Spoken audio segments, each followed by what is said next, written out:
आज आम अंचलर तीन ठा प्रमुख आयुष्मान आरोग्य केन्द्र शुभ शिलान्यास करागला। तीन ठा प्रमुख पंचायत एवं गोटे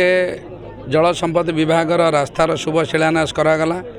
ये शिलान्यास तो कले बहुत चलो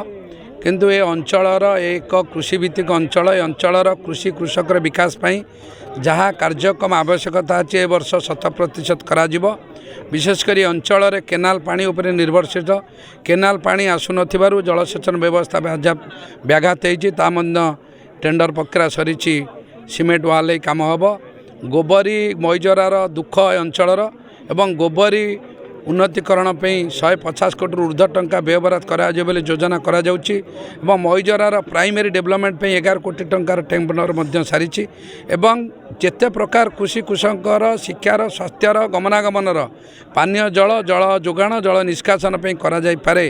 आमे प्रतिश्रुति रखुचु निश्चय वर्ष करूँ।